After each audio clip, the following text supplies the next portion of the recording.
Hello friends आपण मानक स्वागत करुच्ची मो चैनल राका काइन मास्टर। फ्रेंड्स आपण मैंने थंबनेल देखि जानी पारते आज क्यों टॉपिक ऊपर मु कहया जाऊँ। तो फ्रेंड्स चलतु आज किसी नुआ शिखा ता पूर्व फ्रेंड्स आपण मैंने जदि मो चैनल को सब्सक्राइब करना ताले सब्सक्राइब करनी जहाँफल मोर नुआ नुआ वीडियो देखिपारे। तो फ्रेंड्स आपण मैंने एमएक्स प्लेयर यूज करते। तो फ्रेंड्स आपण मानक 5टी आज सेटिंग कहि जहाँद्वारा आपण मानकर किछिटा भल हो पार। तो फ्रेंड्स प्रथम आपण एमएक्स प्लेयर टी ओपन करनी। तो फ्रेंड्स आपण मानकर वीडियो किंबा फोल्डर केतବେଳେ केपरि भूल डिलीट हो जाए। फ्रेंड्स आपण मानक एपरि एक सेटिंग कहि जहाँकि डिलीट ही हेनी। तो फ्रेंड्स आपण मानक प्रथम 3 ऊपर क्लिक करंतु। 3 डॉट ऊपर क्लिक कर सारिया पर सेटिंग की जातु। सेटिंग जिबा पर जनरल ऊपर क्लिक करंतु। जनरल ऊपर क्लिक कर सारिया पर फ्रेंड्स आपण मानक प्रथम अलाउड एडिटिंग ऊपर क्लिक कर दियंतु। तो फ्रेंड्स आपण माने एठी देखि पारिए मु गोटे फोल्डर ऊपर क्लिक करी रखुची। तो फ्रेंड्स एठी देखंतु डिलीट ही ऑप्शन आसन। फ्रेंड्स सेकंड ऑप्शन फ्रेंड्स आपण मानक आउ गोटे ऑप्शन देछि डार्क मोड।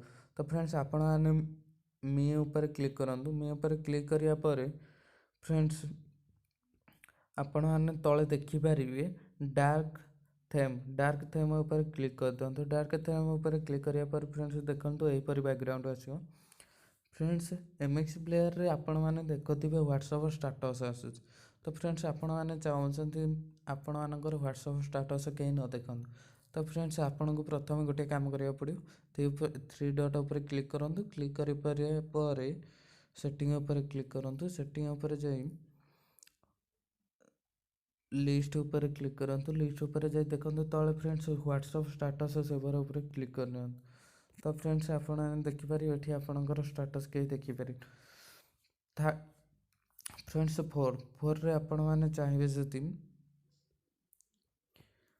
फ्रेंड्स आपण माने चाहउछन्ती गोटे वीडियो को हिडन करके रखिया पय।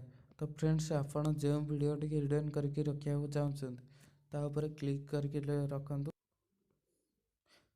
तो फ्रेंड्स आपको जदि आपण चाहते कि वीडियो टी हिडन करके रखापी नुचाई रखापी तो फ्रेंड्स आपन को प्रथम गोटे काम करंतु। वीडियो पर क्लिक करंतु। क्लिक कर सारिया पर तळे देखंतु रिनेम बटन किबा पेंसिल ता ऊपर क्लिक करंतु। क्लिक करिया पर प्रथम ए कररे गोटे डॉट दे दंतु। डॉट दे ओके कर दियंतु। तो फ्रेंड्स एठी वीडियो टी हिडन हो जिवो।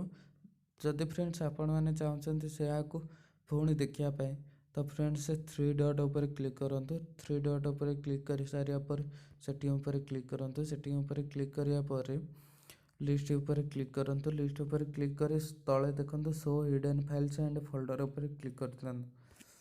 तो फ्रेंड्स देखंतु से वीडियो टी आसी जिवो देखंतु। तो फ्रेंड्स आशा करछि मो वीडियो टी आपण मानकु भल लागि।